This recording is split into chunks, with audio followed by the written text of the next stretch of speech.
तो सर मेरा क्वेश्चन ये है कि लाइफ में एक हमारी होती है सर प्रोफेशनल लाइफ, जिसमें आप इंक्लूड कर सकते हैं आपका वर्क, आपकी स्टडी, और एक तरफ आपकी आ जाती है सर फैमिली, जो आपके रिलेशनशिप है।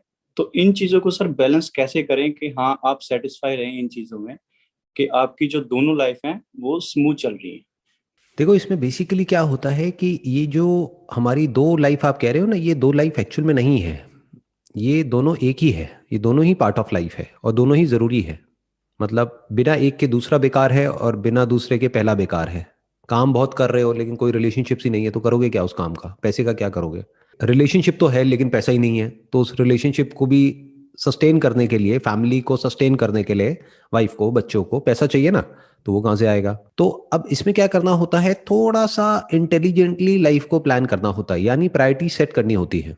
कि अगर मान लो कोई ऐसा काम है जो आप कर रहे हो जो आपके इस वर्क लाइफ बैलेंस को खराब कर रहा है, यानी मान लो 12-12 घंटे आपको काम करना पड़ रहा है, तो वो काम छोड़ दो। कोई ऐसा काम कर लो जहां पे चाहे थोड़े से पैसे कम मिल जाए लेकिन 8 घंटे काम करना पड़े, तो बैलेंस हो गई लाइफ। अब होता क्या है कि हम बेसिकली खुद ही अपने माइंड में एक ऐसी स्टोरी क्रिएट कर लेते हैं कि मुझे इतना कुछ तो चाहिए ही, मुझे और मेरी फैमिली को खुश रहने के लिए। हम खुशी को जोड़ देते हैं पैसे से और फिर हम जाकर के इसमें फंस जाते हैं। ये जो आपका क्वेश्चन है ना, ये यहीं से शुरू हो रहा है। अगर अपनी जो जरूरतें हैं, जो नीड्स हैं आपकी और आपकी फैमिली की, उसको अगर आप कम कर लेते हो, उसको बिल्कुल कम कर लेते हो, उतनी ही जितनी की होनी चाहिए। एक्चुअल में हमको क्या चाहिए? खाने के लिए 3 टाइम खाना चाहिए, पहनने के लिए कपड़े चाहिए, वो भी हम धो करके रिपीट कर सकते हैं।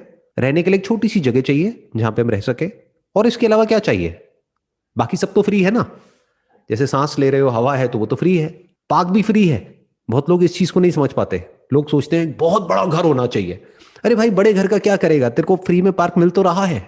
जैसे अभी मैं जहां बैठा हूं अपने घर में, मेरे सामने एक बहुत बड़ा पार्क है, तो क्या वो पार्क मेरा नहीं है? जरूरी है कि मैं उस पार्क को खरीदूं, उस लैंड पे कब्जा करूं, फिर मैं बोलूं कि ये पार्क मेरा है? अरे कॉमन है, ये सबका है। यानी मेरा भी है, सिर्फ मेरा नहीं है लेकिन मेरा भी है। बल्कि अच्छा है, इस पार्क में अब कोई भी आ जा सकता है। तो मेरी बहुत लोगों से बातचीत भी होती है। सोचो अगर मेरा अकेले का हो तो इतने बड़े पार्क में मैं करूंगा क्या, या आप करोगे क्या? तो इस तरह से सोचना होता है कि दुनिया में क्या फ्री है और किसके लिए पैसे लगते हैं। हम इस चीज को कभी भी डिस्क्रिमिनेट नहीं कर पाते हैं और फिर हम खुद जाकर के इस जाल में फंस जाते हैं।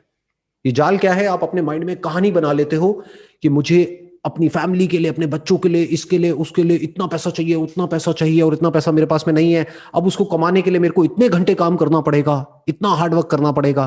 तो ये सारा वर्क लाइफ बैलेंस खराब हो जाता है। और सिर्फ वर्क लाइफ बैलेंस ही नहीं, आपकी हेल्थ की भी धज्जियां उड़ जाती है, क्योंकि हेल्थ के लिए तो टाइम बचा ही नहीं। आप कह रहे हो ये दो ही बैलेंस नहीं हो रहा, तो तीसरा कैसे बैलेंस होगा? That is your health. अगर वो हेल्थ ही नहीं है तो काम का क्या करोगे और फैमिली का क्या करोगे अगर कोई बीमारियां लग गई तो अपने माइंड में सबसे पहला काम ये करो, अपनी जरूरतों को कम करो। जैसे एक मूवी का डायलॉग है, आपने सुना होगा कि मेरे जमीर में दम है क्योंकि मेरी जरूरतें कम है। जी जी जी, सुना है। इसको ध्यान से समझो कि अगर आपकी जो नीड्स हैं और जो आपके डिजायर्स हैं, उन दोनों में आप फर्क को बारीकी से देख सकते हो, तो आप इस प्रॉब्लम से बच सकते हो। तब आप बैलेंस कर सकते हो। मान लो अभी जहां पर आप काम कर रहे हो, वो एम्प्लॉयर आपको बहुत ज्यादा एक्सप्लॉइट कर रहा है, यानी पैसे दे रहा है 8 घंटे के और काम करा रहा है 12 घंटे। तो छोड़ दो ना ऐसी जॉब को, कहीं और चले जाओ। लाइन को ही स्विच कर दो, कोई और काम कर लो, कोई और स्किल एक्वायर कर लो, कुछ और सीख लो।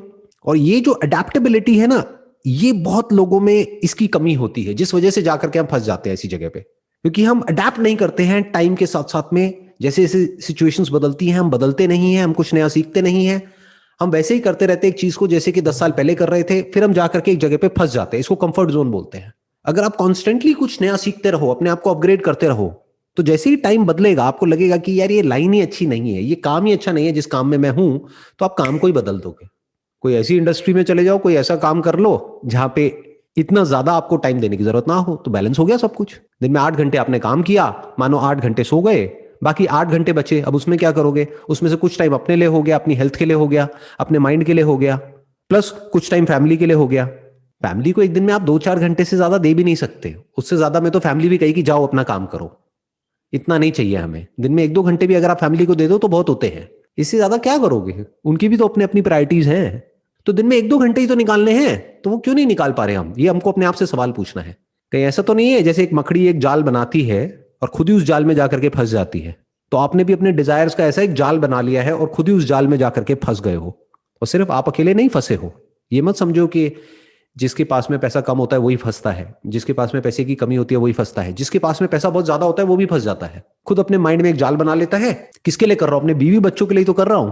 ठीक है, आप अपने बीवी बच्चों के लिए कर रहे हो, लेकिन आपकी बीवी बच्चों को क्या ज्यादा इंपॉर्टेंट है वो भी तो सोचो। टाइम ज्यादा इंपॉर्टेंट है आपका, या आप जो पैसा कमा रहे हो वो ज्यादा इंपॉर्टेंट है?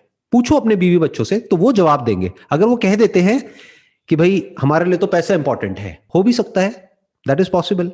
आपके बीवी बच्चे बोलते हैं भाई हमारे लिए पैसा इंपॉर्टेंट है, टाइम वाइम कम क्या करेंगे, पहले पैसा कमा लो। तो कमाओ, फिर क्या टेंशन है? ज्यादा काम करके ज्यादा पैसा कमाओ और उनको ज्यादा पैसा दो, जिससे कि वो खुश हो जाए, और उस पैसे को सेव कर लो। मानो 2 4 5 साल तक इस तरीके से आपने लग करके काम किया, उसके बाद में अच्छा खासा पैसा आपने जोड़ लिया, उसके बाद में अपनी फैमिली के साथ में टाइम स्पेंड करो। तो अपनी फैमिली के साथ में बैठ करके बात करो कि भाई आप क्या चाहते हो, आप भी तो बताओ, क्योंकि वो आपके पार्टनर है ना, वो जैसे कहें वैसे करो। फिर क्या दिक्कत है? फिर कोई गिल्ट भी नहीं होना चाहिए अंदर से। जैसे अभी इस वक्त आप ऑस्ट्रेलिया में हो, राइट? तो आई होप कि आपकी फैमिली इंडिया में होगी। तो अपनी फैमिली से पूछ लो कि भाई आपके लिए इंपॉर्टेंट क्या है, कि मैं ऑस्ट्रेलिया में हूं, ज्यादा पैसा कमा रहा हूं, सब खर्चे काट करके भी इतना पैसा मैं जोड़ लेता हूं। आपके लिए ज्यादा इंपॉर्टेंट क्या है, कि मेरे लिए ये जो मैं पैसा कमा रहा हूं वो, या मेरा आपके साथ में होना? तो आपकी फैमिली जवाब देगी। फिर आप देखो आपके अंदर से क्या आ रहा है। हो सकता है वो जवाब मैच हो जाए, आपके भी अंदर से आए, छोड़ यार करके देख तो लिया 2 4 साल, बस बहुत है, अब अपना इंडिया में जाके कुछ करते हैं, और फैमिली भी यही चाहती है, मैं भी यही चाहता हूं, तो समझ आ गया ऐसा कोई बहुत बढ़िया लाइफ नहीं है। तो फिर आपने डिसीजन लिया अपनी फैमिली के साथ में मिल करके कि अच्छा आप भी यही चाहते हो, मैं भी यही चाहता हूं। या हो सकता है फैमिली भी चाहती हो कि नहीं अभी आप 2 साल और वहां पर काम कर लो, और आप भी यही चाहते हो कि मैं 2 साल और काम कर लूं, तो करो। तो क्लियर हो गया ना?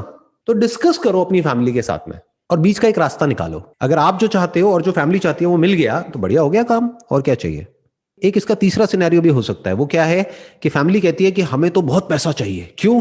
क्योंकि अब हमारा घर रेंट पे है, हमको अपना घर खरीदना है, तो आप पैसा कमाओ, हमारी टेंशन छोड़ो, हम अपना संभाल लेंगे। ये भी एक सिनेरियो हो सकता है। अब क्या करें? अब आपको दिमाग लगाना है कि मैं कहां तक अपने आप को पुश करूं जिससे कि मेरी हेल्थ खराब ना हो। अगर फैमिली लालची है, इसका मतलब ये नहीं ना कि हम अपनी लाइफ को ही खराब कर दे उनका लालच पूरा करने के लिए। हाँ, उनकी जरूरतें पूरी करने के लिए आप काम कर रहे हो, दैट इज ओके, वो आपकी रिस्पॉन्सिबिलिटी है। आपके माँ बाप, आपकी वाइफ, आपके बच्चे जो भी है, मतलब जो भी फैमिली है, वो आपकी रिस्पॉन्सिबिलिटी है। तो उनके लिए अगर आप काम कर रहे हो एक हद तक, यानी उनकी नीड्स को पूरा करने के लिए, तो ठीक है। बट अगर उनके डिजायर्स को पूरा करने के लिए काम कर रहे हो, तो भाई साहब एक जिंदगी कम पड़ जाएगी। कितना ही कर लो कम पड़ जाएगा। आपने खूब काम करा, 10 साल तक एक घर ले भी लिया वहां पे इंडिया में, मान लेते हैं, और वो कहेंगे नहीं अभी भी ना ये घर छोटा है, लोकेलिटी अच्छी नहीं है, थोड़ा बड़ा हो ना घर, ये 1 BHK में मजा नहीं आता है, घर होना चाहिए 3 BHK, अभी तू बेटा 10 साल और काम कर। तो आपकी जिंदगी तो पूरी ऐसी निकल गई। प्लस फैमिली को अगर यहाँ बुला लिया तो फंस गए, क्योंकि खर्चे बढ़ जाएंगे। यहाँ पे सर्वाइवल ही बहुत महंगा है ना, जहां पर आप रह रहे हो ऑस्ट्रेलिया में। तो अब आपको इस तरीके से दिमाग लगाना होगा। एक पेपर पेन ले लो, उस पर लिखो कि 3 ऑप्शंस हैं, और अपनी फैमिली से डिस्कस करो। एक वीडियो कॉल करो अपनी फैमिली के साथ में, जैसे मेरे साथ कर रहे हो ऐसे ही, ज्यादा इंपॉर्टेंट है अपनी फैमिली के साथ में वीडियो कॉल करो। उनसे पूछो कि भाई देखो ये 3 ऑप्शंस हैं, आप क्या चुनते हो बताओ। जैसे होता नहीं है कौन बनेगा करोड़पति में, अब आपके कंप्यूटर स्क्रीन पर आ रहे हैं ये सवाल, बताइए सही जवाब क्या है।